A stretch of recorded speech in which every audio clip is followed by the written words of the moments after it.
Dennis. When I hear Dennis wrapping up his remarks, my heart starts to beat a little faster, and I'm thinking, uh-oh, I'm next.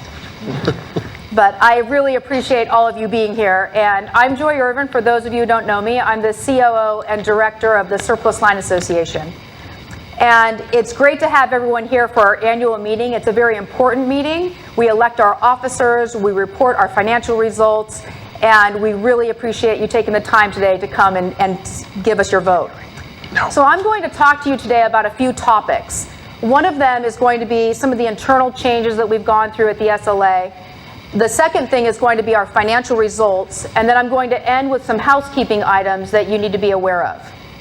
So I've spent the last 14 years with the Surplus Line Association, and I'm very proud of all that we've accomplished.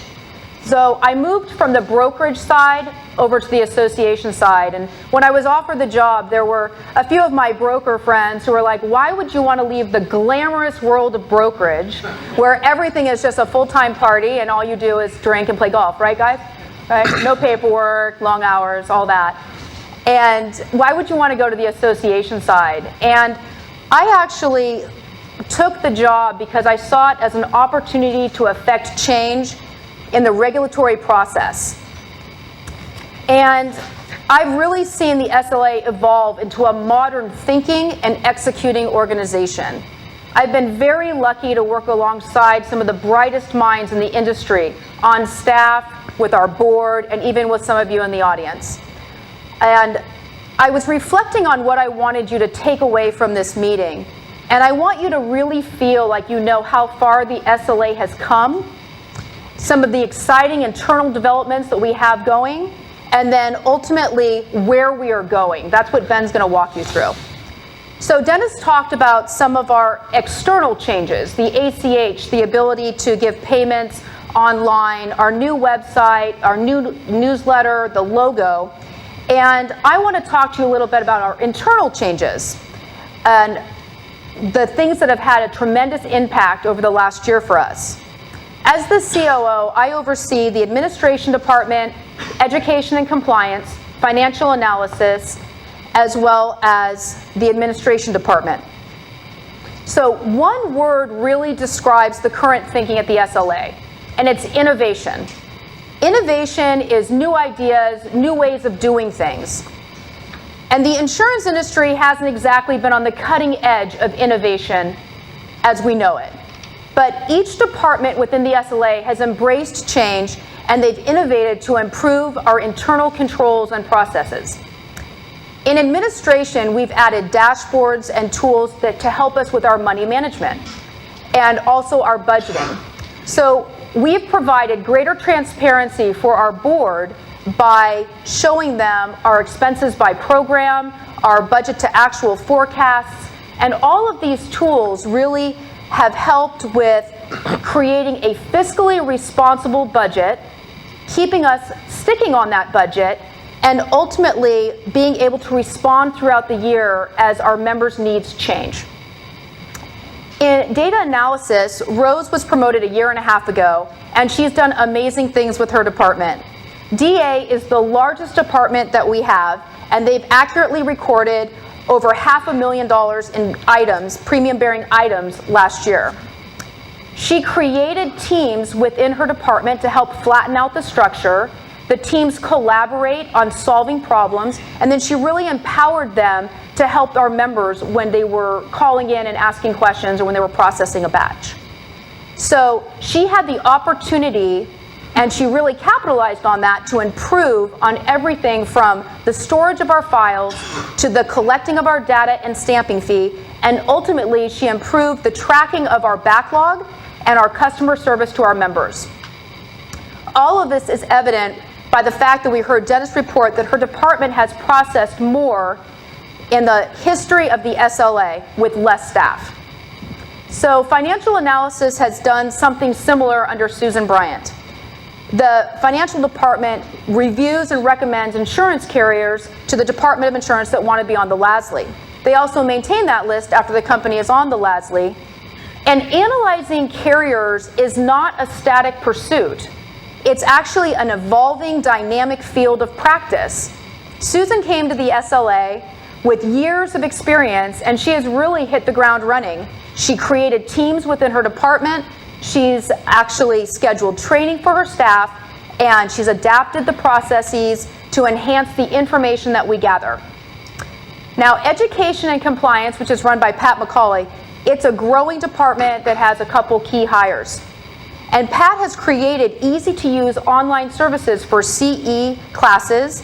She does filing procedures, online training, and she has a millennial outreach program. And even with all of this, we can really envision expanding our member services. There's so much more that we can provide, and we welcome your feedback in that area. This is an exciting time at the SLA, and I'm very happy to be a part of it. Now, the second part of my presentation is about our financials. While this isn't as exciting and sexy as talking about all the innovations, we actually have our audit is being finalized. At this annual meeting, we report it to you. And they're in the process of finalizing the audit right now, but I'm pleased to report that our association is in good financial standing. Here are the numbers for 2015.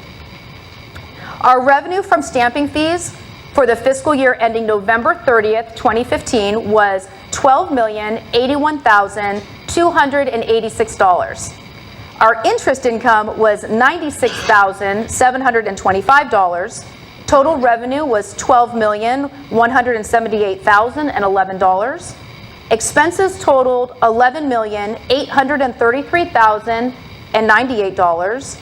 And as of November 30th, 2015, the net asset balance was $14,976,317. The stamping fee was 0.2% for 2015 and remains unchanged. If any of you would like a copy of these audited financials, all you need to do is to write our office and address it to myself or Ben McKay, and we'd be more than happy to give it to you.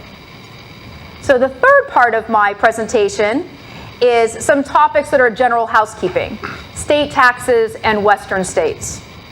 So state taxes are due on March 1st. And for all of you who hold a personal surplus lines license, you know that you have to file your state taxes unless you're listed as a transactor on your company's state tax form.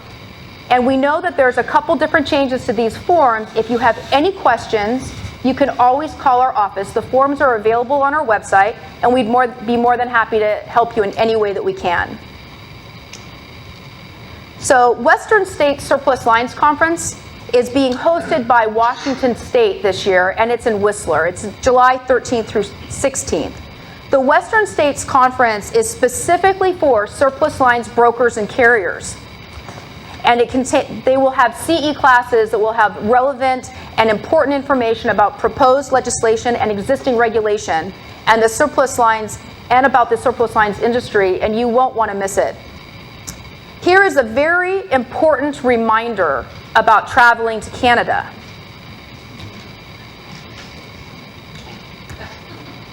Joy didn't check her passport and was not allowed to fly to Madrid. For her next international trip, Joy made sure her passport was current. Joy is smart. Be like Joy. You all laugh until you're riding BART alone on New Year's Eve. And you're not in Madrid like you should be.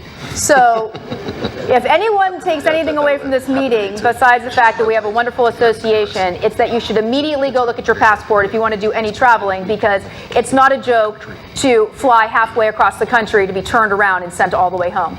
On your own dime, I might add. So I will leave you with this, that the SLA is committed to maintaining an association that is constantly innovating. We've upgraded our internal controls, we've streamlined the way we handle batches, and we've made some key hires to bring new ideas to the association. Steve Jobs said, "Innovation distinguishes between a leader and a follower." Innovation has made the SLA of California a leader, and I hope you are as proud of this association as I am. Thank you.